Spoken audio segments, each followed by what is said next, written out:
Hi guys, welcome back. My name is C.S. Shantanu Mandari. Welcome you all to the Fast Track Batch revision series for the subject called as JIGL, Jurisprudence, Interpretation and General Laws. और आप देख रहे हैं part number 22 और आज हम बात करने वाले हैं एक चैप्टर के बारे में ऑब्वियसली जो कि लास्ट क्लास में भी हम डिस्कस कर रहे थे which is called as CPC civil procedure code 1908। तो आज उसके बारे में बातचीत होगी हमारी एंड आपको याद होगा ये चीज़ तो आई एम श्योर कि हमने लास्ट क्लास में काफ़ी सारा कंटेंट इस चैप्टर का जो था वो कंप्लीट कर लिया था। तो hopefully more than likely in the part number 22 जो अब हम स्टार्ट करने वाले हैं we should be able to end this chapter.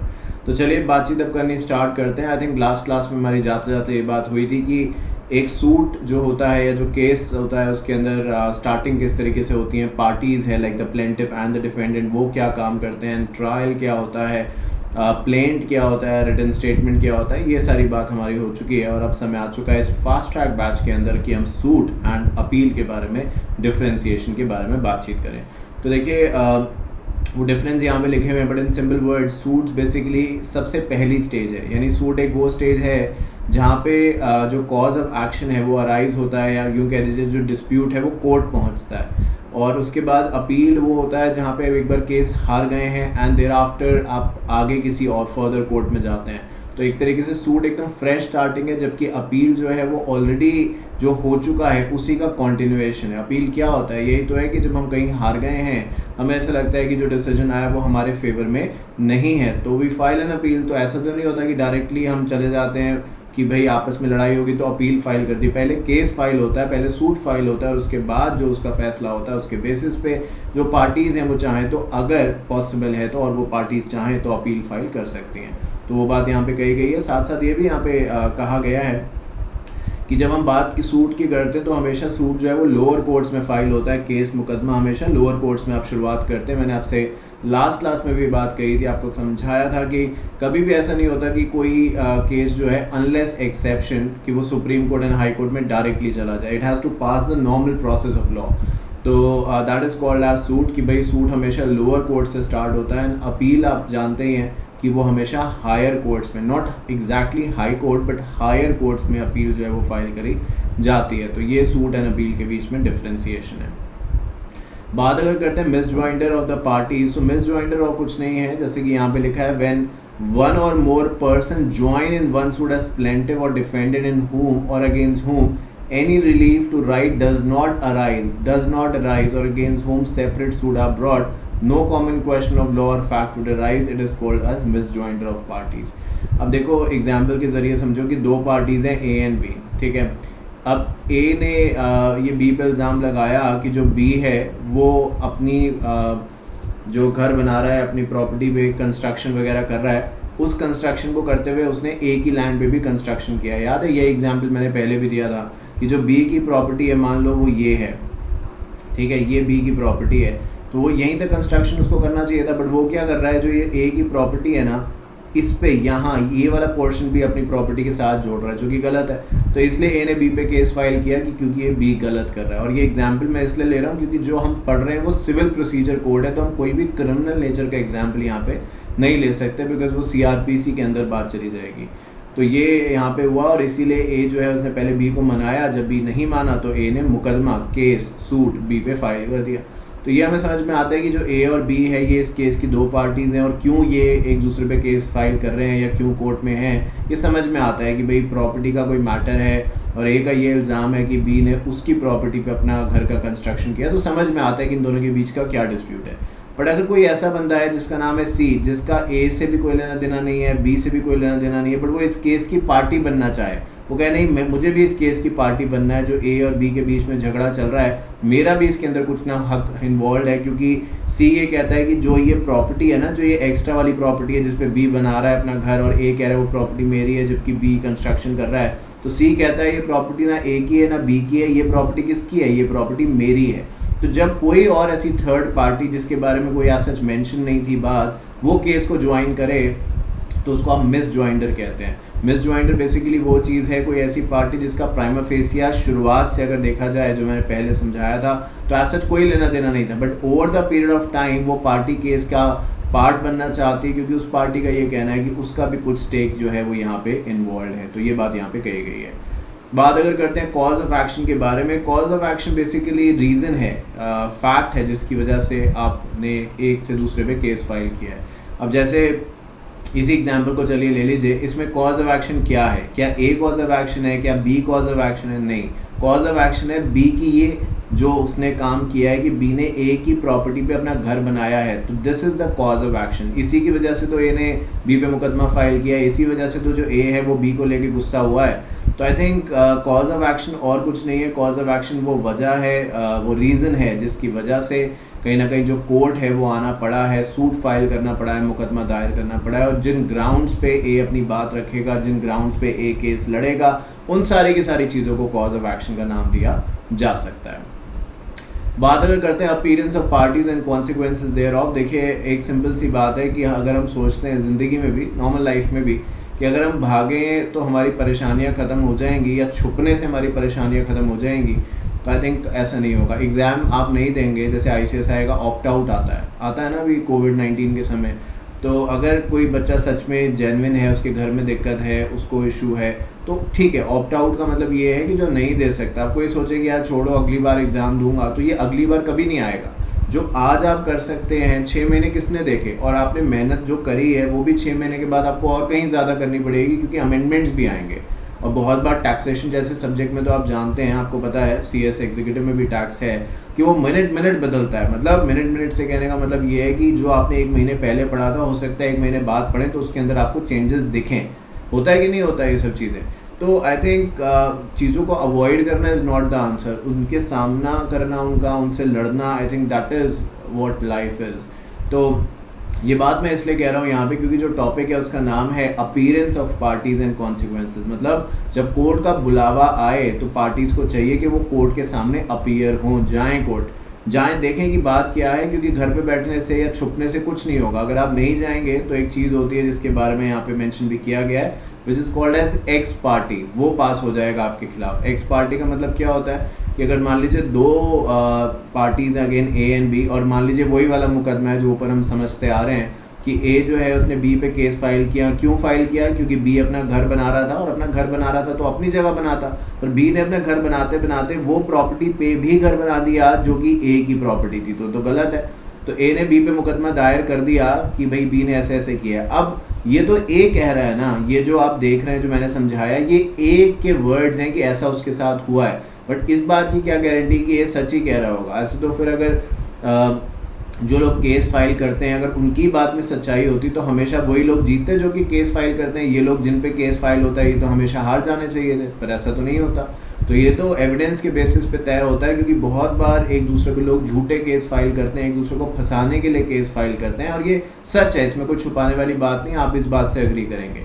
तो अगर अब बी जो है वो ये सोचे कि छोड़ो यार मैं नहीं जाऊंगा कोर्ट, ए ने मुकदमा फाइल किया है तो मेरा क्या ये बिगाड़ लेगा, या मैं नहीं जाऊंगा, देखता हूँ कौन क्या कर लेगा, तो ये बी की जो सोच है वो गलत है। क्योंकि अब जो लड़ाई है, जो डिस्प्यूट है, वो सिर्फ ए से नहीं रह गया बी का, अब ये जो लड़ाई है वो न्यायालय पहुंच गई है, जुडिशरी कोर्ट पहुंच गई है, और कोर्ट के पास जो पावर्स हैं वो किसी इंडिविजुअल के पास नहीं है। अगर कोर्ट ने ऑर्डर दे दिया है घर तोड़ना है, तो चाहे पुलिस सामने आ जाए, फिर कोई कुछ सामने आ जाए, वो घर टूट के ही रहेगा।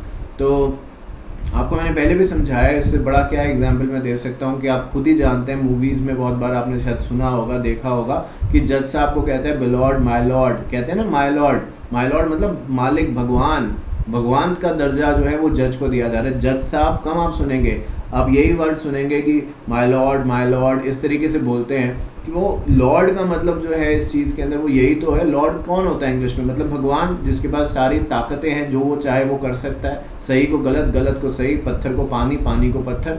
भगवान इसी चीज़ का तो नाम है जो पॉसिबल को इम्पॉसिबल करते हो, इम्पॉसिबल को पॉसिबल करते हो। आप चाहे से भगवान कहिए या जिस रिलीजन में जो आपको नाम देना है वो दीजिए। तो यहाँ पे सारी बात इसलिए समझा रहा हूँ क्योंकि यही चीज़ यहाँ पे लिखी गई है कि नॉन अपीयरेंस मतलब अगर कोई सोचे कि मैं कोर्ट नहीं जाऊँगा, मुकदमा अपने आप खत्म हो जाएगा, तो ऐसा नहीं होगा, बल्कि परेशानियाँ बढ़ जाएंगी। क्या होगा? एक्स पार्टी, मतलब ए जो था उसने बी पे केस फाइल किया, पता नहीं सच्चा झूठा, बट केस फाइल किया, तो बी को क्या कोर्ट आना चाहिए था। अगर बी कोर्ट नहीं आएगा तो कोर्ट एक बार फिर बी को बुला सकता है, और फिर भी अगर बी कोर्ट नहीं आएगा तो कोर्ट क्या करेगा?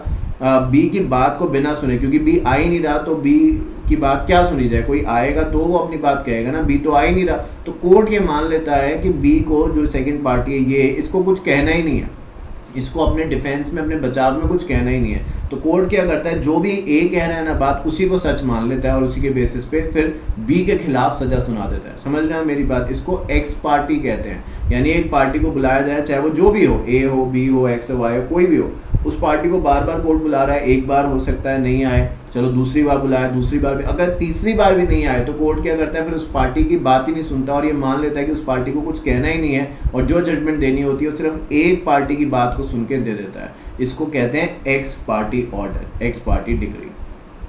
तो यही बात यहाँ पे कही गई है। अब अगर कोई ऐसा जेन्युइन रीज़न है, क्योंकि ना आने का एक ये वजह हो सकता है कि हम छुप रहे हैं, जनरली ऐसा होता है, बट बहुत बार जेन्युइन रीज़न है कि मान लीजिए जिसको कोर्ट में बुलाया जा रहा है उसका अभी 2 दिन पहले एक्सीडेंट हो गया और वो अब हॉस्पिटल में एडमिट है, तो फिर ये बहुत सीरियस मैटर है, वो कहाँ से आ सकता है, वो तो हॉस्पिटल में एडमिट है। या उसके घर में किसी की कोई फैमिली कैजुअलिटी हुई है जो कि ऑब्वियसली कहीं ना कहीं उसको एक मेंटल बहुत इफेक्ट लेके आई है और समय लगेगा थोड़ा सा चीज़ों को सेटल डाउन होने में। तो ऐसे केस में कोर्ट भी समझता है, तो वो ज़बरदस्ती नहीं करता। कोर्ट आपका दुश्मन नहीं है, ये मत सोचिए कि जुडिशरी हमारा दुश्मन है। वो बेसिकली ना दोस्त है ना दुश्मन है, वो एक तरीके का नाम भी आप समझते हैं कि उसको कहीं ना कहीं इक्वालिटी के बेसिस पे चलना। और जब आप देखिए अपनी लाइफ की भी सच्चाई यही है कि जब आप इक्वालिटी के बेसिस पे चलेंगे ना, तो आप देखेंगे कुछ लोग आपसे जो खुश थे आज, वो कल नाराज़ हो जाएंगे, फिर वो खुश हो जाएंगे, फिर नाराज़ हो जाएंगे। क्योंकि जब आप इक्वालिटी करते हैं ना, तो आप फिर सबको खुश नहीं रख सकते। ऐसे दिन में, ऐसे महीने, ऐसे साल, बहुत बार ऐसे मोमेंट्स होंगे जहाँ पे जो लोग आपसे बहुत खुश होते थे वही आज आपसे बहुत नाराज़ हैं। क्योंकि आई थिंक हम हर समय एक पर्सपेक्टिव नहीं देख सकते। अगर हम इक्वालिटी की बात करते हैं, एक जस्टिस देने की बात करते हैं, तो हमें जो रूल है उसको फॉलो करना है और इमोशंस को साइड में रखना है। तो आई थिंक उसी के बारे में हम यहाँ पे बात कर रहे हैं। तो अगर कोई जेन्युइन रीज़न है जिसकी वजह से आप नहीं आ पाए हैं, तो ठीक है, हो सकता है कोर्ट उस चीज़ को मान ले। बट जेन्युइन भी क्या, मान लीजिए किसी को हॉस्पिटल से छुट्टी मिल चुकी है, सब कुछ घर आ चुका है, घर आए हुए भी 2 महीने हो गए हैं, उसके बाद वो एकदम सही है, सारा अपना बिजनेस कर रहा है, नौकरी कर रहा है, घूमने फिरने जा रहा है, बट कोर्ट जाने का समय नहीं है। तो फिर ये तो बात गलत होगी ना कि आप सब जगह जब जा सकते हैं तो फिर कोर्ट क्यों नहीं जा सकते भाई? क्यों नहीं जा सकते? जब आप, या तो ये होता है कि भाई जैसे कि मैंने कहा हॉस्पिटल में तो वो कहीं नहीं जा सकता बंदा जब तक इमरजेंसी ना हो, तो चलो ठीक है, कोर्ट भी नहीं जा सकता। अब वो बिजनेस भी जा रहा है, फैमिली ट्रिप पे भी जा रहा है, अपना जॉब जो करता है अगर तो वहाँ भी जा रहा है, सब कुछ कर रहा है, तो फिर कोर्ट क्यों नहीं जा रहा वो? तो आई थिंक ये हमें जस्टिफाई करना पड़ेगा। तो बेहतर तो खैर सबसे अच्छा यही है कि जब मिले कोई ऐसा आपको फरमान मिले कोर्ट की तरफ से, तो जाना चाहिए, देखें तो वहाँ जाके बात है क्या। और अगर नहीं जाएंगे तो पता चले बात जो छोटी सी थी वही बहुत बड़ी बन गई और आगे जाके उसने दिक्कत दी। तो छुपने से मैं समझता हूँ काम नहीं चलेगा, हमें सामना करना चाहिए। सही और गलत का फैसला कोर्ट करेगा, कोर्ट इसीलिए है और वो किसी के साथ गलत नहीं होने देगा, यही हमें विश्वास करना चाहिए। अ डिफेंडेंट हैज़ 4 रेमेडीज अवेलेबल। अगर एक्स पार्टी के डिसीजन किसी के खिलाफ पास हो जाता है तो उसके पास 4 ऑप्शन अवेलेबल हैं। सबसे पहला क्या कि वो बंदा अपील फाइल कर सकता है कि जो x party order lower court ने पास कर दिया, चलो अब जो ऑर्डर पास हो गया वो हो गया, हायर कोर्ट में जा सकता है और कह सकता है कि सर ये लोअर कोर्ट ने मेरे खिलाफ गलत डिसीजन पास किया है, मैं इस वजह से कोर्ट नहीं आ पाया था और इन्होंने फिर मेरी बात बिना सुने मेरे खिलाफ डिसीजन दे दिया, तो अपील फाइल हो सकती है। रिव्यू कर सकते हैं कि जिस कोर्ट ने डिसीजन दिया है एक्स पार्टी का, उसी के सामने दोबारा जा सकते हैं कि सर मैं आपसे रिक्वेस्ट करता हूँ एक बार प्लीज़ अपना डिसीजन रिकंसिडर करिए, एक बार फिर सोचिए, क्योंकि मैंने जानबूझ के नहीं किया, मैंने जानबूझ के कोर्ट का नोटिस इग्नोर नहीं किया, मैं तो आना चाहता था, बट जहाँ पे आप नोटिस भेज रहे थे वो तो मेरा पुराना पता था जहाँ पे ना कोई नहीं रहता, वो तो घर बंद था, तो मुझे तो पता ही नहीं चला। वो तो किसी दिन वहाँ पे घर की साफ सफाई करने गया, बहुत समय के बाद पता चला वहाँ पे नोटिस ऐसे आया हुआ है। तो आपसे रिक्वेस्ट करता हूँ कि मैं आना चाहता हूँ, कोर्ट प्लीज़ जो आपने एक्स पार्टी डिसीजन दिया उसे रिवर्स करें। तो दिस इज़ रिव्यू, जब सेम कोर्ट के पास आप जा रहे हैं। फिर वो कह सकते हैं कि setting aside x party order, वो मान ही नहीं, कहते हैं कि जो एक्स पार्टी ऑर्डर मेरे खिलाफ आया है वो सही नहीं है, तो आप प्लीज़ इसको वापस करिए और मैं केस को लड़ने के लिए तैयार हूँ। तो आई थिंक ये कुछ ऑप्शंस हैं जो एक्स पार्टी डिसीजन जिसके खिलाफ आ जाता है उनके पास हैं, और ऑब्वियसली इनमें से जो आपको सूटेबल लगता है आपकी सिचुएशन के हिसाब से उसको ग्राउंड बना के आप कोर्ट में अपनी बात रख सकते हैं। पर अब ये देखिए कि जैसे एक सड़क है, सिंपल सा एग्जाम्पल समझाता हूँ, आप अपनी गाड़ी से ट्रैवल कर रहे हैं या चलिए बस है, जो भी है, मतलब अगर ट्रैवल कर रहे हैं रास्ते पे, अब अगर आप जैसे आपको कन्फ्यूजन हुआ कि यार लेफ़्ट मुड़ना है, राइट जाना है या स्ट्रेट जाना है, अब अगर आपने वहाँ पे 2 मिनट रोक के सोच लिया, गूगल मैप देख लिया, किसी से पूछ लिया, तो अपना समय शायद बचा सकते हैं। बट आपने कहा चलो यार छोड़ो, जो होगा देखा जाएगा, क्या कौन आलस, छोड़ो रहने दो यार, कौन पूछे, सीधा चले गए। अब जब सीधा चले गए तो रियलाइज हो रही है तो गलत आ गया, अब यू टर्न भी नहीं है, तो क्या करना पड़ेगा, पूरा चक्कर काट के फिर मतलब आधे घंटे के बाद वही सब कुछ करा के उसी पॉइंट पे वापस आएंगे। तो वही चीज़ अगर आप 1 मिनट सोच लेते वहाँ पे, तो शायद आपका ये आधा घंटा पेट्रोल, समय, फ्रस्ट्रेशन सब बच सकता था।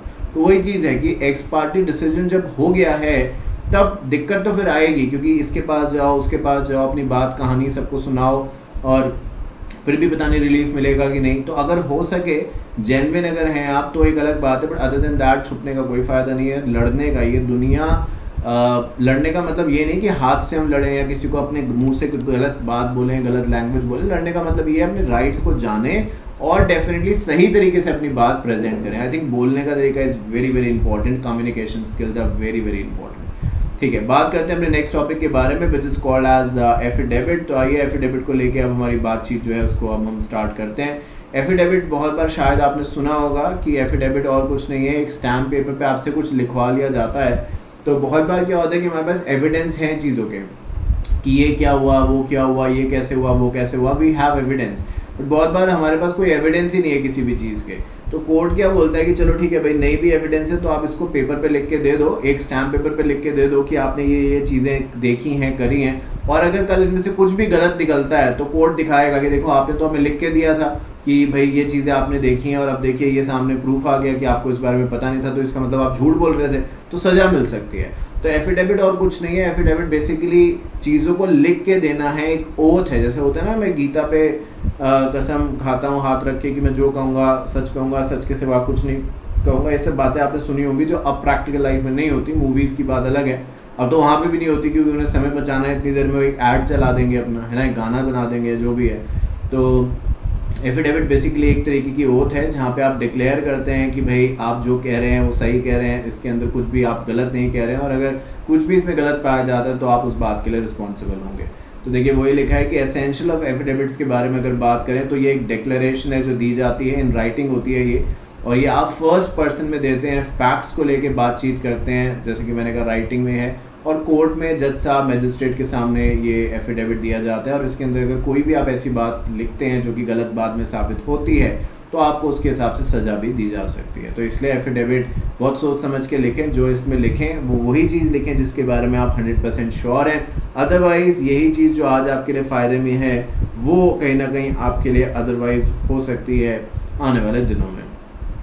बात करते हैं डिक्री को लेके। सो डिक्री और कुछ नहीं है, डिक्री बेसिकली एक डिसीजन जब बोल दिया जाता है तो उसका जो रिटन ऑर्डर होता है ना, जिसके बेसिस पे आप अपील फाइल करते हैं। आपको याद होगा प्रीवियस क्लासेस के अंदर भी हमने ये बात करी थी कि अपील फाइल अगर करनी है तो पीरियड ऑफ लिमिटेशन कब से स्टार्ट हो, याद है प्रीवियस चैप्टर में लिमिटेशन एक्ट 1963 में तो कहा था कि भाई 3 महीने 2 महीने, तो ये कहा था 3 मंथ्स है या 2 मंथ्स जो भी है जिस जगह पे, from the date of receiving the copy of the order. आज मैंने जजमेंट दे दिया, मान लो मैं जज साहब हूँ, मैंने आज जजमेंट दे दिया सभी के सामने, तो इसके बेसिस पे थोड़ा आप अपील फाइल करेंगे। जो मैंने जजमेंट दिया है इसकी राइटिंग की कॉपी भी आपको मिलेगी, रिटन कॉपी मिलेगी, जिसको लेके आप अपील अगर फाइल करना चाहें तो कर सकते हैं। यही प्रोसेस है ना। उससे अब इस चीज़ को पूरा करने में मैंने आज जजमेंट दे दिया, ये टाइप होगा, फिर इस पे साइन होंगे, वेरीफाई सब कुछ, और आपको फिर पोस्ट किया जाएगा, तो इसके अंदर लग सकते हैं 15-20 दिन।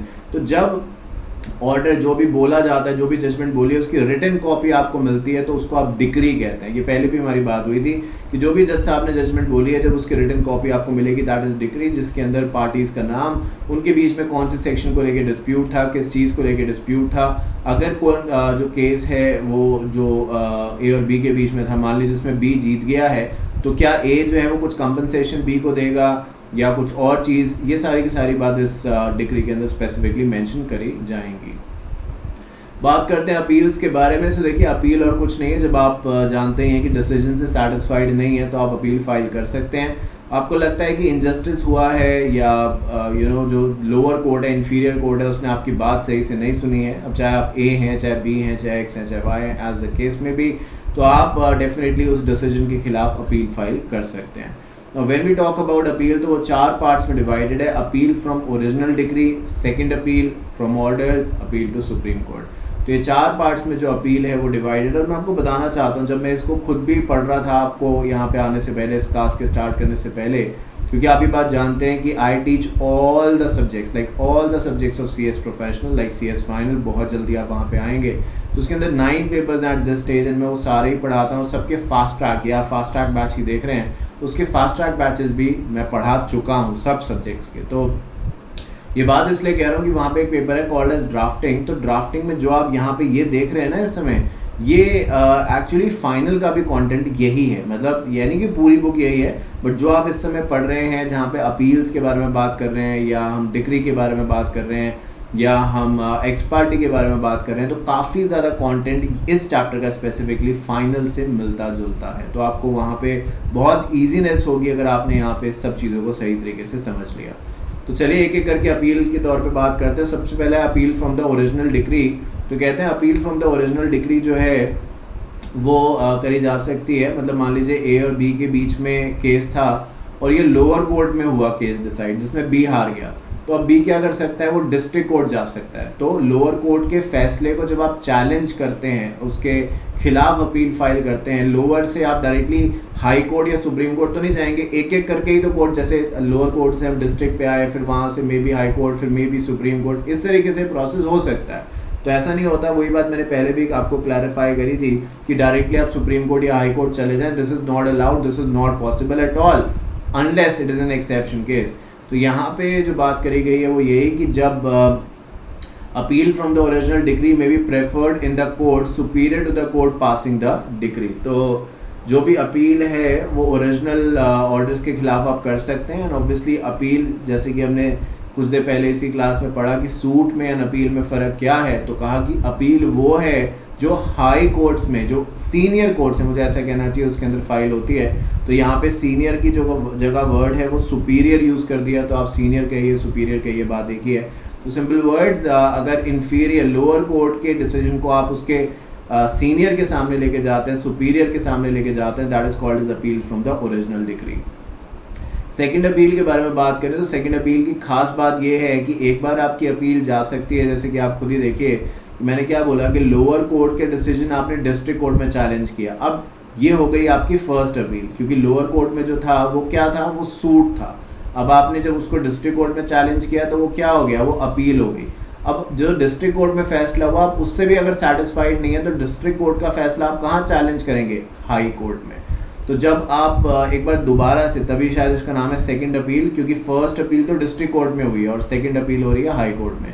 तो अगर आप दोबारा से अपील फाइल करते हैं तो आप उसको हाई कोर्ट के सामने कर सकते हैं, and that is called as second appeal, जो कि एक हाई कोर्ट के सामने करी जाती है। बट जैसे कि मैंने आपसे बार बार कहा, अभी भी कहा, पहले भी कहा कि हर case high court supreme court नहीं आता।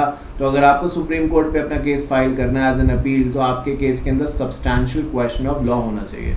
दो बातें हैं, एक है सब्सटैंशियल क्वेश्चन ऑफ लॉ, एक है क्वेश्चन ऑफ फैक्ट। हमारा यहाँ पे जो सामने चीज़ है that is question of law, तो वो समझ लेते हैं क्या है।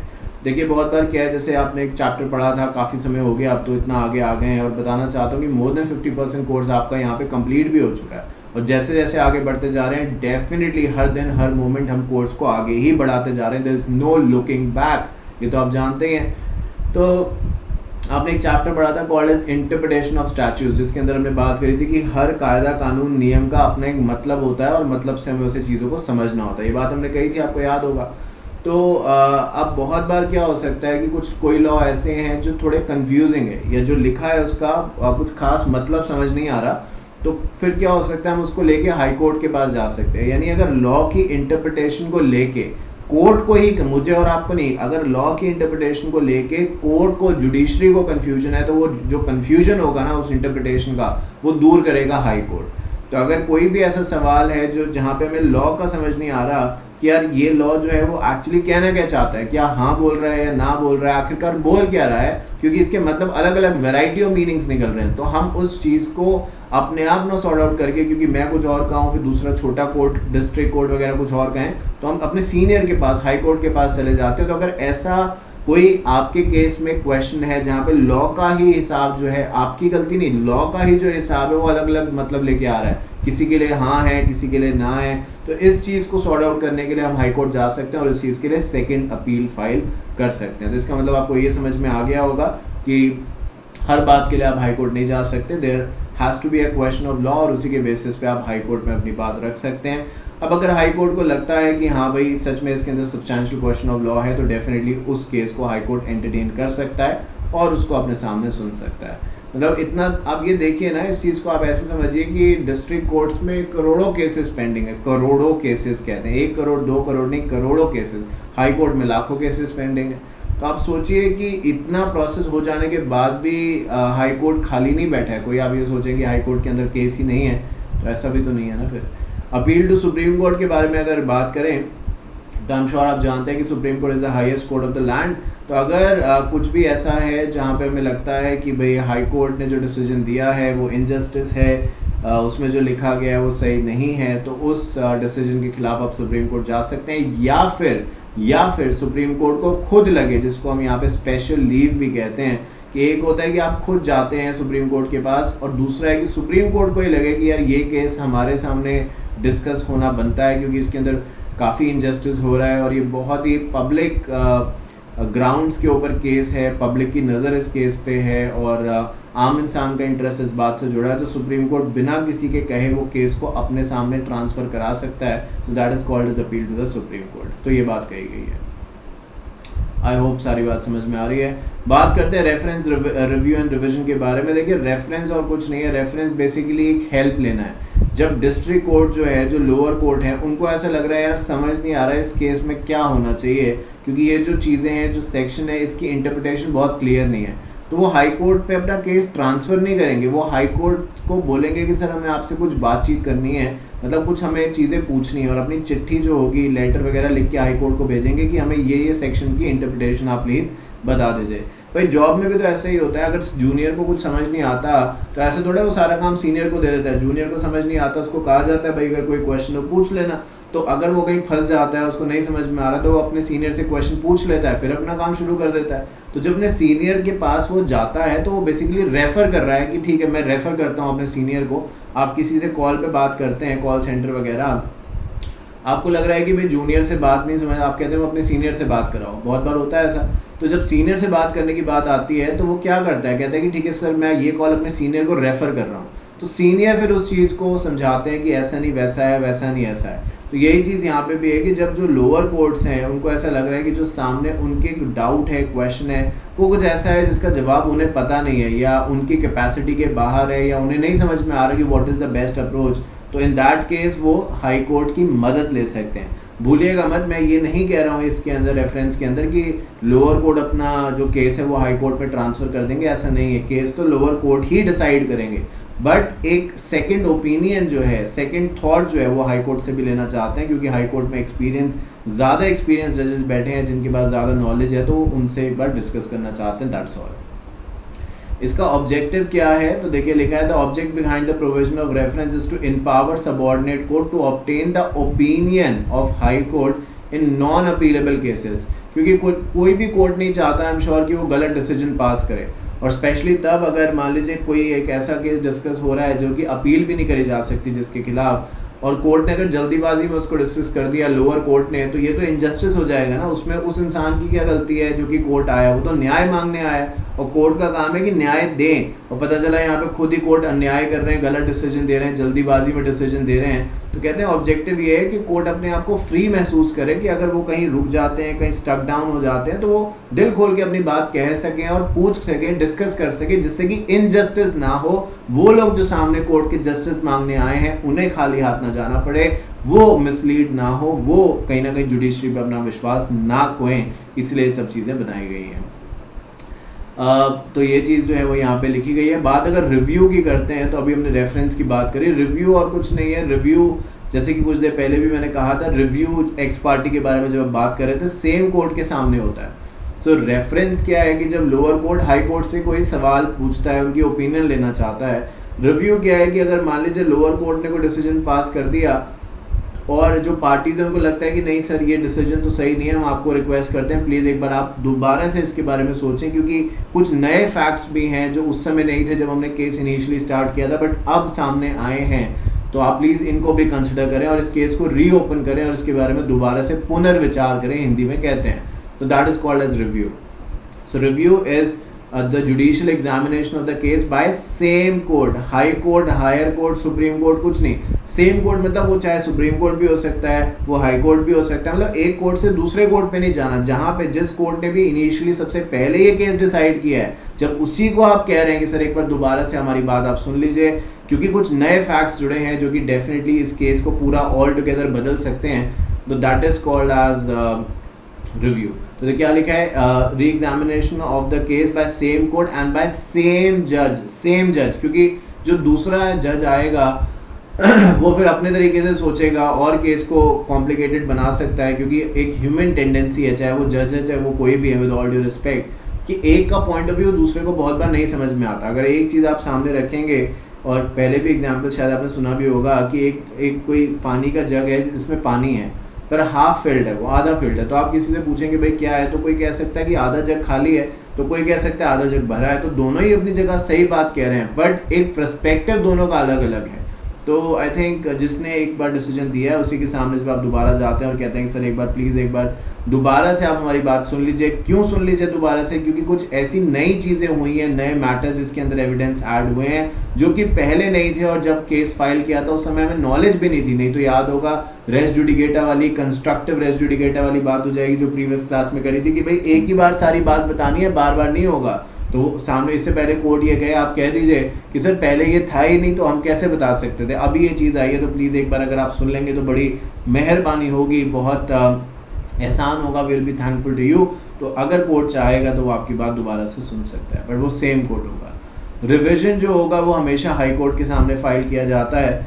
तो हाई कोर्ट में call upon for the records of any case which has been decided by the court subordinate to high court and which no appeal lies, and if such subordinate court appears to have exercised the jurisdiction not vested in law, failed to exercise the jurisdiction, have acted in exercise of its jurisdiction illegally or material irregularity। क्या मतलब हुआ कि जब हम revision के बारे में बातचीत करते हैं तो जो रिविजन की एप्लीकेशन है वो हाई कोर्ट के सामने हमेशा ही जाएगी, और रिवीजन बेसिकली तब करा जाता है जब ऐसा लगता है हाई कोर्ट को ऐसा लगता है कि जो लोअर कोर्ट्स हैं उन्होंने अपना काम ठीक से नहीं किया, उन्होंने वो काम किया जो उन्हें नहीं करना चाहिए था, या उन्हें जो करना चाहिए था वो उन्होंने नहीं किया। मेरी बात समझ रहे हैं? एक होता है पावर्स में अंदर जो पावर्स है उससे कम काम करना, एक है पावर्स के बियॉन्ड काम करना। तो वो चीज़ें हुई हैं, जबकि जो आइडल सिचुएशन थी, जो बेस्ट सिचुएशन थी वो था कि पावर्स के विद इन द काम करना, विद इन द पावर्स काम करना। तो अगर हाई कोर्ट को लगता है कि नहीं भाई जो लोअर कोर्ट्स हैं उन्होंने ऐसा काम नहीं किया, अपनी पावर्स के बियॉन्ड जाके काम किया जो कि एक्सेप्टेबल नहीं है, तो डेफिनेटली वो रिविजन की बात कर सकते हैं। सूट बाय और अगेंस्ट माइनर्स, आप जानते हैं जिसकी उम्र जो है 18 साल से कम है वो टेक्निकली इंडिया के लॉ के हिसाब से माइनर है।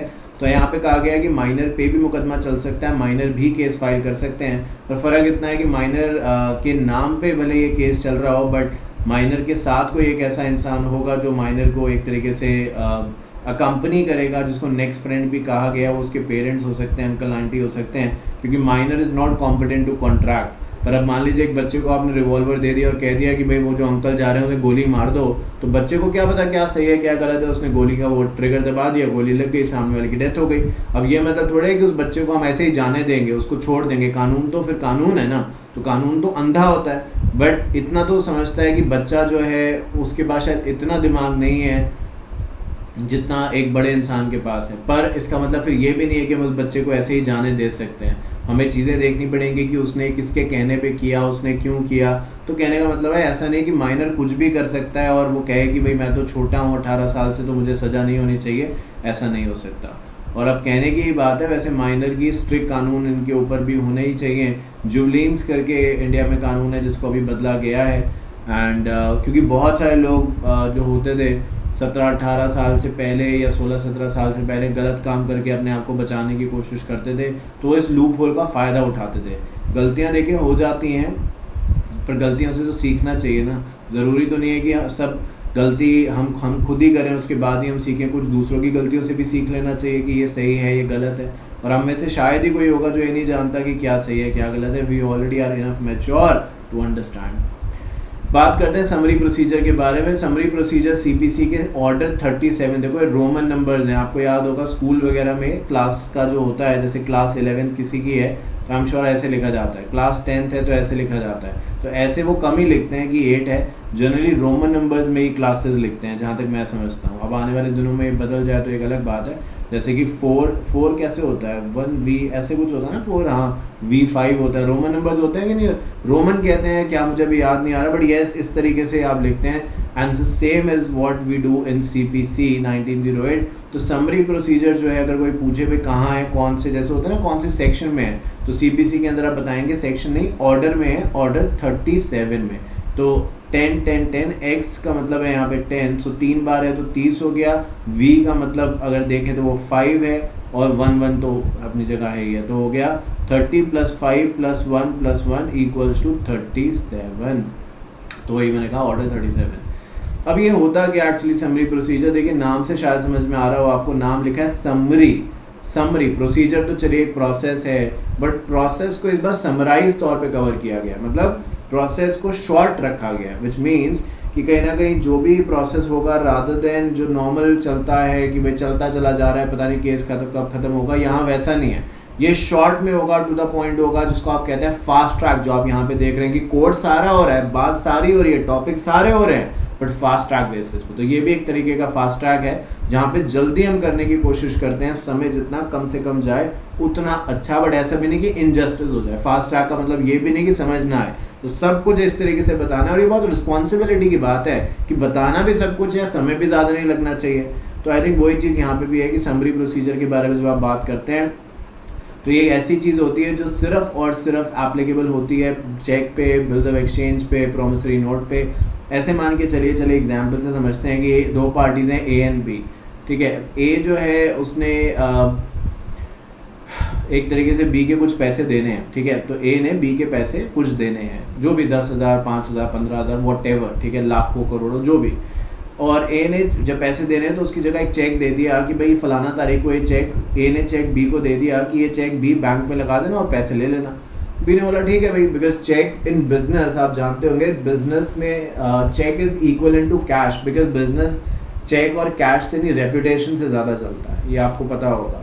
तो B ने बैंक में चेक लगा दिया, जब भी A ने जो डेट लिखी थी उसके हिसाब से वह चेक बाउंस हो गया, तो B ने कहा भाई ये तो गलत है, वो गया A के पास, तो भाई A ने कहा आप एक काम करो 5 दिन बाद दोबारा लगा देना, हो जाएगा क्लियर, वो थोड़ा सा दिक्कत हो गई। तो B ने बोला चलो फैमिली रिलेशंस या पुराने एक दूसरे के जानकार थे, तो B ने कहा चलो ठीक है भाई, हो जाता है, B के साथ भी हो जाता है ऐसा।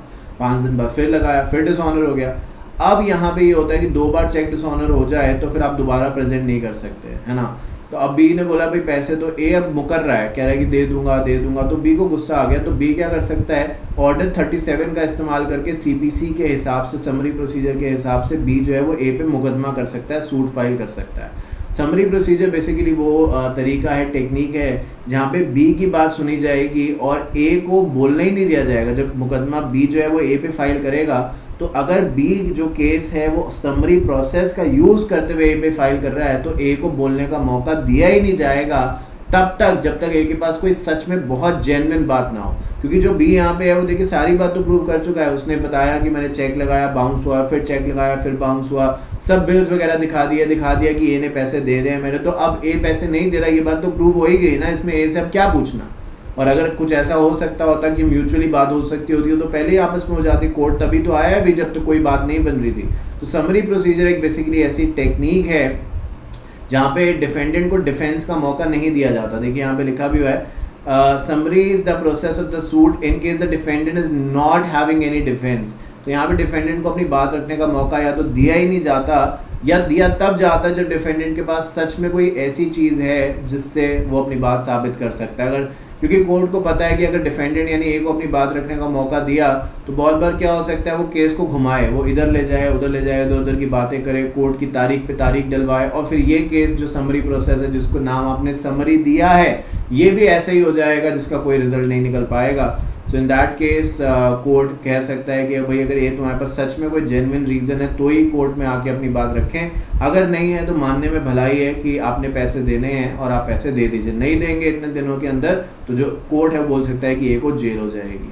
तो ये समरी प्रोसेस का एग्जाम्पल था, पूरा केस समझा दिया सिंपल वर्ड्स में। लीव टू डिफेंड वही चीज़ है, लीव टू डिफेंड मतलब डिफेंडेंट को अपनी बात रखने का मौका दिया जाएगा या नहीं दिया जाएगा, इस बात पे डिपेंड करेगा कि डिफेंडेंट के पास क्या फैक्ट्स हैं। जैसे कि मैंने कहा, अगर उसके पास कोई सब्सटैंशियल फैक्ट्स हैं, देखिए लिखा भी हुआ है, the court is satisfied the fact disclosed by the defendant do not indicate that he has substantial defence और the defence are furious or vicious, the part of the amount claimed by the plaintiff and admitted by defendant to be due from him is disposed in by the court. तो अगर कोई genuine reason है तो court बात रखने का मौका देगा, और कोर्ट को लगता है कि डिफेंडेंट के पास कोई बात रखने का है ही नहीं डिफेंडेंट के पास, यानी ए जो है, क्योंकि बी ने केस फाइल किया, जो केस फाइल करता है वो कौन होता है, वो होता है प्लेंटिव, याद है कि नहीं, और जिस पे केस फाइल करते हैं वो कौन होता है, डिफेंडेंट, याद है, ये सब हमने सूट में पढ़ा था। फिर जो केस फाइल कर रहा है प्लेंटिव, वो क्या फाइल करता है, प्लेंट फाइल करता है, जिसमें वो इल्ज़ाम लगाता है। जो डिफेंडेंट है जिसके ऊपर केस फाइल किया जा रहा है, जो ए है, वो अपना जवाब देगा किस में, रिटन स्टेटमेंट में। ये सब चीज़ें मैंने आपको बताई है, मना मत करना, बहुत मेहनत लगती है बताने में, एक एक चीज़ बताई है, और आई एम श्योर आप इस बात से एग्री करेंगे। बस फाइनल जो अभी कह रहा था ना, CS प्रोफेशनल में भी यही है वहाँ पे ये, बट अब क्या है, वहाँ पे कहा जाता है कि ठीक है भाई, प्लेंट लिख के दिखाओ, प्रैक्टिकली रिटन स्टेटमेंट लिख के दिखाओ, जो कि आपके कोर्स में नहीं है, तो ये अच्छी बात है आपके लिए फिलहाल।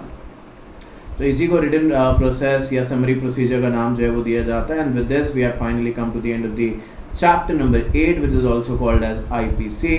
अब चैप्टर 9 जो है उसका थोड़ा सा डिस्कशन हम लोग करेंगे, which is called as the Indian penal code 1860। तो कब का बना हुआ है ये, दोबारा से एक बार पढ़ो, कब का है, बिल्कुल बोलो, सुनाई नहीं दिया, बिल्कुल सही, 1860, 1860। इंडिपेंडेंस कब हुआ, 1947। आज के ज़माने में 2021-22 में कोई मोबाइल किसी का, मैं समझता हूँ कि अगर बहुत बार, मैंने ये नहीं कहता कि यूनिवर्सली ये बात है, बट मैंने देखा है 1-2 साल अगर पुराना हो जाए या 3 साल हो जाए तो बंदा उससे पहले बदलने की कोशिश करता है। बाय बैक होता है कि नहीं आजकल की, इतने पैसे में आपको पुराना मोबाइल लेके इतने दो, आप नया मोबाइल ले जाओ, होता है कि नहीं होता। तो आई थिंक ये पुराने ज़माने की बात है थोड़ी सी, बट समय के साथ इसको अमेंड किया गया, but I think the time has come कि इसको पूरा का पूरा बदलने की ज़रूरत है, बिकॉज आज के समय के जो क्राइम है वो पहले के समय से बहुत अलग हैं, और कहीं ज़्यादा पनिशमेंट आप डिज़र्व करते हैं, क्योंकि क्राइम भी बहुत बड़े नेचर के हो चुके हैं। पहले आपने कभी सुनते थे आपकी चोरी हुई है 5,000 लाख करोड़ की, या 5,000 करोड़ की, 50,000 करोड़ की। आजकल तो पॉलिटिशियन मतलब लाखों का तो घोटाला कोई होता है नहीं, 2, 4, 5, 10 करोड़ का तो कोई मतलब ही नहीं है। वो तो न्यूज़ की हेडलाइन क्या, कोई नीचे वो जो चलती है पट्टी पे, जैसे अभी यहाँ पे चल रही है फॉर बेस्ट क्लासेस, यहाँ तक भी नहीं आ पाता अगर लाखों का घोटाला होता है। आता है क्या न्यूज़ में, बहुत कम, करोड़ों की बात होती है अब तो सीधा। तो आई थिंक समय आ चुका है कि इसको भी बदलना चाहिए। तो आइए अब इस चैप्टर के बारे में थोड़ा सा एक बात समझ लेते हैं, 1-2 पेज, और उसके बाद नेक्स्ट क्लास में भी बात करेंगे। तो चलिए फिर सोचना क्या है, बातचीत अब करनी स्टार्ट करते हैं। थोड़ा सा जनरल डिस्कशन इस पार्ट में कर लेते हैं IPC के बारे में। एक्चुअली एक चीज़ है, एक और लॉ है जिसका नाम है IBC, वो आपके में नहीं है, that is called as insolvency and bankruptcy code. जो लोग दिवालिया हो जाते हैं उनके लिए लॉ है, काफ़ी लेटेस्ट है, क्योंकि 2016 में आया, एटलीस्ट इसके कंपैरिजन में तो बहुत लेटेस्ट है। तो आइए IPC इंडियन पीनल कोड 1860 के बारे में बात करनी स्टार्ट करते हैं। So I think as a name suggest, ये आपको समझ भी आ रहा है कि इंडियन पीनल कोड है। यहाँ पे पीनल मतलब पेनल्टी, पेनल्टी मतलब सज़ा। तो इस लॉ के अंदर आप जनरली ये देखेंगे कि पनिशमेंट किस चीज़ के लिए क्या है, कौन सी ऐसी चीज़ है जो पनिशमेंट मानी जाती है, वो इसके अंदर स्पेसिफिकली मेंशन किया गया। तो यही कहा गया, it defines the act which constitute an offence and lays down the punishment for the same. तो कौन सी ऐसी चीज़ें हैं जो ऑफेंस हैं, और अगर आप वो करेंगे तो डेफिनेटली पनिशमेंट मिलेगी, ये यहाँ पे कहा गया है। 1860 को तो ये कानून अपनी जगह है ही है, पर जैसे कि आप जानते हैं जब इंडिपेंडेंस इंडिया हो चुका और इतने साल बीत चुके हैं 1947 के बाद, तो हम इसी को ऑब्वियसली विद ड्यू अमेंडमेंट्स, वैसा नहीं है जैसे 1860 में बना था जो था, आज ये काफ़ी बदल चुका है और समय की नीड के हिसाब से इसको बदला जा चुका है, बदला जा रहा है, पर आज भी हम इसी एक्ट को इस्तेमाल कर रहे हैं। Jurisdiction of the Indian penal code, सवाल ये है कि इंडियन पीनल कोड कहाँ पे एप्लीकेबल होता है, क्या सिर्फ इंडिया में एप्लीकेबल होता है या इंडिया के बाहर भी होता है। आप कहेंगे सर ये कैसा सवाल आप पूछ रहे हैं, अगर इंडिया का कानून है तो ऑब्वियसली इंडिया में तो ही एप्लीकेबल होगा, बाहर क्यों एप्लीकेबल होगा, बाहर तो उस कंट्री के लॉज एप्लीकेबल होंगे। पर मैं आपसे एक सवाल पूछता हूँ, जो आप अगर आप ये मुझसे पूछ रहे हैं तो मैं भी एक सवाल आपसे पूछ ही लेता हूँ, जिसका जवाब भी मैं ही दूंगा, बट सिर्फ एक सवाल है। ठीक है, आपकी बात बिल्कुल सही है कि ज़्यादातर कानून तो इंडिया में एप्लीकेबल होते हैं, पर जब मैंने ये कहा कि इंडिया में है या इंडिया के बाहर है, तो इंडिया में तो ये है ही एप्लीकेबल, इंडियन पीनल कोड है तो इंडिया में तो एप्लीकेबल है ही है।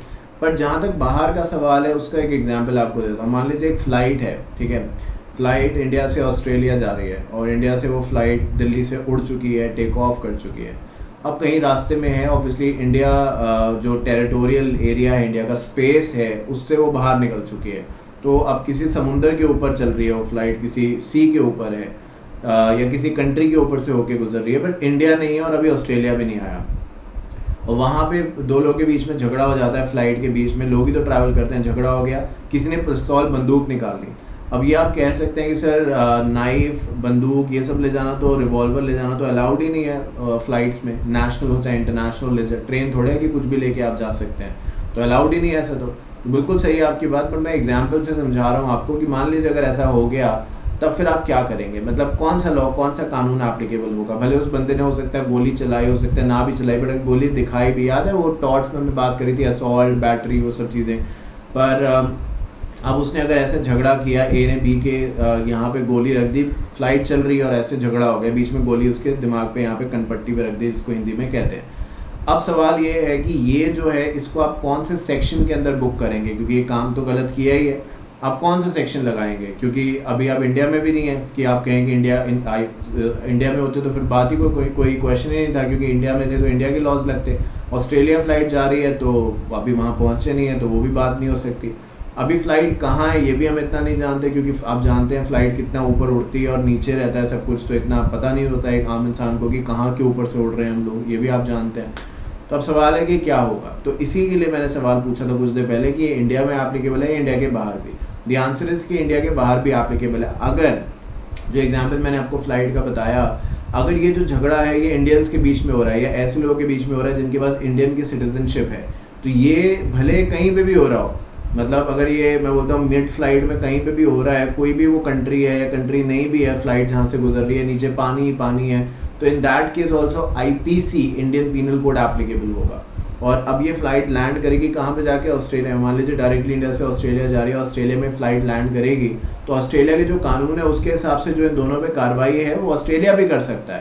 पर अगर सवाल ये है कि क्या इंडिया की कोर्ट के पास पावर है, द आंसर इज येस। अगर ऐसा होता है कि ये लोग वापस आते हैं इंडिया जब, तो इनके पासपोर्ट तो ऑब्वियसली इंडिया से ही इशू किए गए हैं, तो इंडिया की नेशनैलिटी है इनके पास, जो दो लोग हैं जिनके बीच में झगड़ा हुआ है, तो इंडिया के कोर्ट्स जो है वो भी इस मामले को उठा सकते हैं, टेकअप कर सकते हैं और डिस्कस कर सकते हैं, उस पर सज़ा सुना सकते हैं। तो ये पूरी की पूरी स्टोरी जो मैंने अपने मन से आपको समझाई, यहाँ पे कुछ नहीं लिखा, तो आपको चाहिए, जैसे कि मैं बार बार कहता हूँ कि नोट डाउन करते हैं, जिससे कि बाद में आपको दिक्कत ना आए।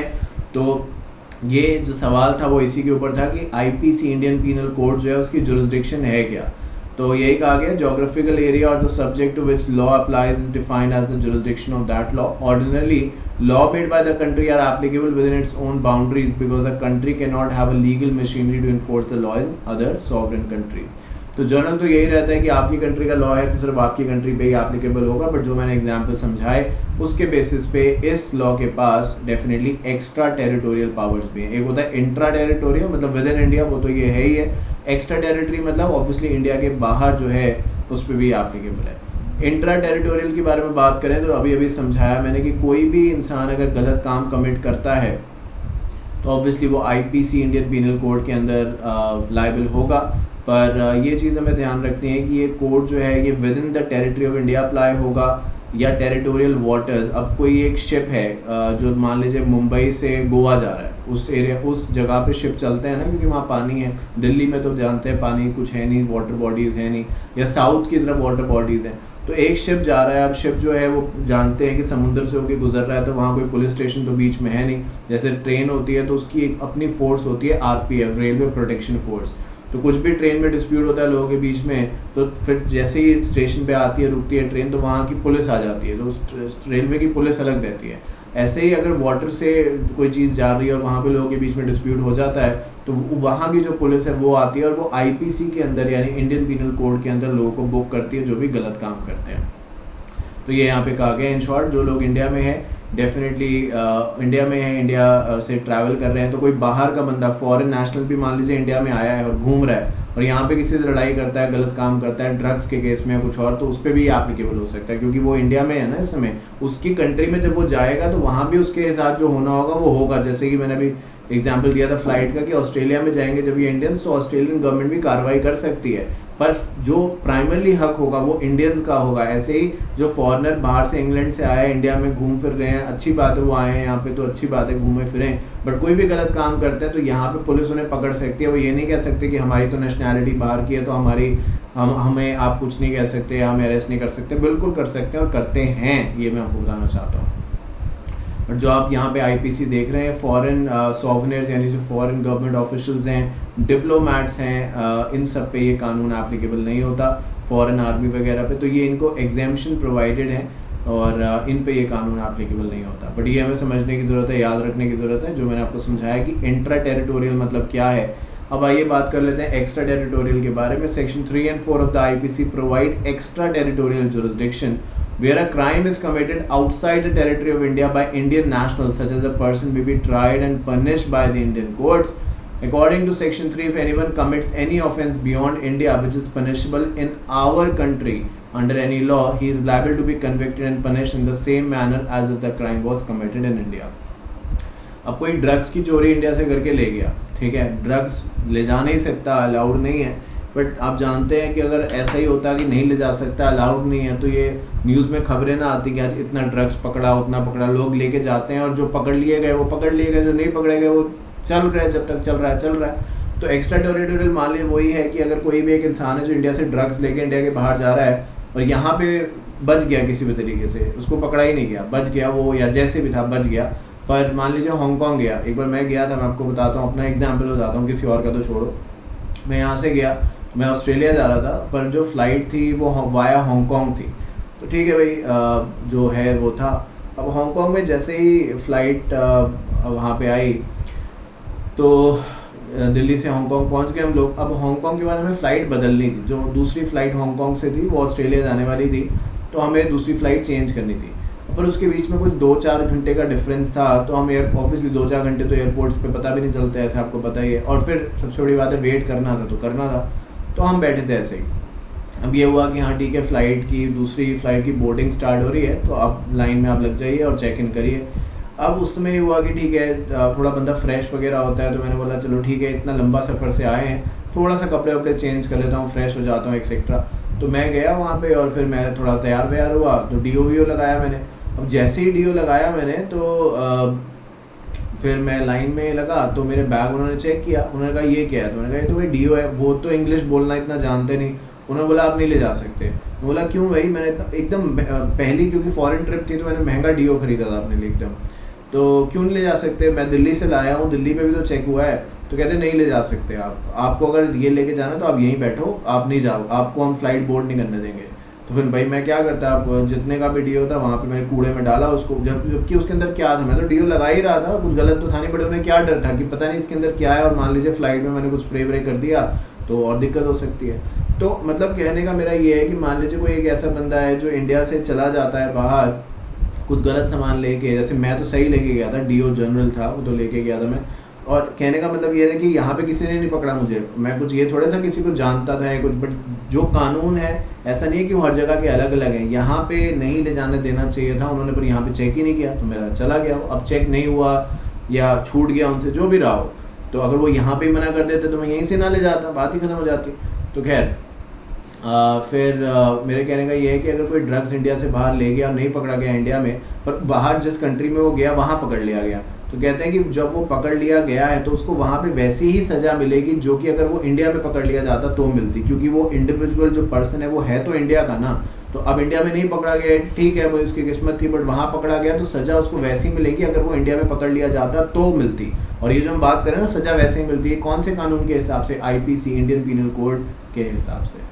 तो ये बात यहाँ पे कही गई है। चलिए अब इसके साथ पार्ट नंबर 22 में यहाँ पे कंप्लीट करता हूँ। बहुत ही जल्दी आपसे मिलूंगा पार्ट नंबर 23 में, जिसमें इसी चैप्टर को आगे बढ़ाएंगे। ये कुछ वो चैप्टर्स हैं जो काफ़ी लेंदी भी हैं, इंपॉर्टेंट भी हैं, बट एक एक करके हम सभी करते जा रहे हैं। जैसे कि मैंने कुछ देर पहले कहा, मोर देन 50% कोर्स आपका अब कंप्लीट हो चुका है, उससे ज़्यादा ही हो चुका है। तो देखते रहिए, समझते रहिए, लिखते रहिए, कोई इशू हो तो पूछिए। Thank you so much for watching, I will see you in the next part. Till then take care of yourself. Fast track batch of complete law जो ताना मैम पढ़ा रही हैं, कंप्लीट क्लासेस कंप्लीट लॉ की मैंने पढ़ाई हैं, and EBCL securities law इन सब के fast track and complete classes Shantanu ताना Bhandari classes only. Thank you so much.